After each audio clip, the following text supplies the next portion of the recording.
Hello friends, welcome back to my ছোট্ট রুমা সোনার Facebook page and YouTube চ্যানেলে তোমাদের সকলকেই স্বাগত জানাই। অনেক অনেক ভালোবাসা। আশা করি তোমরা সকলেই ভালো আছো আর আমিও খুব ভালো আছি। আর এখন একটু রেডি হচ্ছি, রেডি হয়ে একটু ঘরের যেসব টুকটাক কাজগুলো এগুলো করবো। আর সারাটা দিন আজকে কাজের মধ্যে ছিলাম, যেহেতু ঘরে পুজো বলে কথা, তো এই জন্য সমস্ত ধরো ঠাকুরের বাসনপত্র এগুলো সমস্ত কিছু বের করে সেইগুলো সব ধুয়ে রেখে দিয়েছি। পরের দিন কাজকর্ম আছে, তো ওই জন্য আগের দিন সব এগুলো সব রেডি করেছি, কারণ এগুলো যদি দিনের দিন করি একদমই হবে না। ওই জন্য সমস্ত কিছু, তারপরে তোমার যেখানে সেলাই মেশিন থাকে সেইখানে সেই জিনিস অন্য জায়গায় আনা, তো সব জিনিসপত্র বুঝতেই পারছো, একটা ঘরের মধ্যে সমস্ত কিছু ওই ঘরটা পুরো খালি করে এইদিকে সমস্ত কিছু এনে তারপরে খাটের তলায় যতটা জায়গা ফাঁকা ছিল টোটালটা সব জিনিসপত্র দিয়ে সব ব্লক করে দিয়েছি, বন্ধ করে দিয়েছি।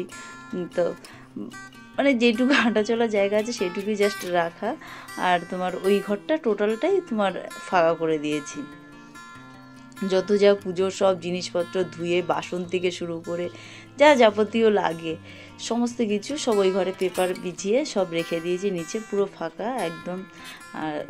আর এইদিকে সমস্ত এই যে কাজ, তারপরে আজকে প্রচুর জামা কাপড় ছিল সেইগুলো সব ধোয়া হলো, সেগুলো সব শুকিয়েও গেছে, সেইগুলো সব ভাঁজ করে রেখেছি। আর দুই একটা জিনিস একটু ছিল সেইগুলো একটু দড়িতে মেলা ছিল, সেইগুলো ভাঁজ করে রাখলাম। আর বিশেষ করে যেসব ভালো জামাকাপড়গুলো, একদম রোদটাও দারুণ ছিল এখন, ঠান্ডা ঠান্ডা ওয়েদারটাও, আবার তেমনি আবার কুয়াশাটাও আছে, কিন্তু এই কুয়াশাটা আবার খুব খারাপ।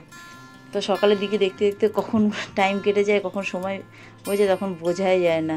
আর বিশেষ করে 5টার সময় ঘুম ভাঙলো, 5টার সময় খুব কমই বেরোই বাইরে, তো বেরোতে বেরোতে 5:30 এরকম বেরোই, কারণ সকালের দিকে আমি এদিকে বেরোলে ওইদিকে আমার হলো ঠান্ডার একটা থাকে ব্যাপার, ওই জন্য সকালের দিকে বেরোই না। সকালে তোমার হলো ছেলের পড়া থাকে, তো 5:30 পর একটু বেরিয়ে একটু মর্নিং ওয়াকটা করে নিয়ে তারপর ঘরে যেসব বাসি ধরো দুগে একটা কাজ থাকে সেসব কাজগুলো করে একবারে রেডি হয়ে ছেলেকে পড়তে নিয়ে যাই। ওকে পড়তে দিয়ে এসে আমারও হাঁটা হয়ে যায়, হেঁটে এসে দুবার করে হয়ে যায়, এসে আবার যেসব কাজগুলো থাকে সেইগুলো আবার কমপ্লিট করি। তারপরে রান্নার একটা ব্যাপার থাকে, সকালে ব্রেকফাস্ট, দুপুরের লাঞ্চে, এই সমস্ত একবারে 2-1 সময় রান্না করি, আবার কোনো সময় হয়তো আলাদা আলাদা টাইমে রান্নাও হয়।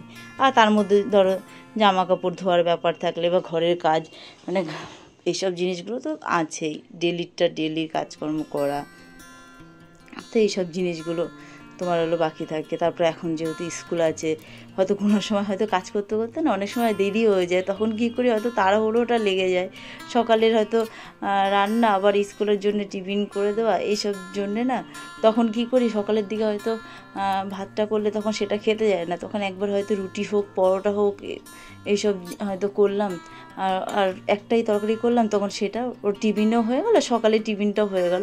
তারপরে ও স্কুলে ছেলে স্কুলে যাওয়ার পর তারপরে বাদবাকি রান্নাটা করি, সকালে খুব তাড়াহুড়ো লেগে যায়।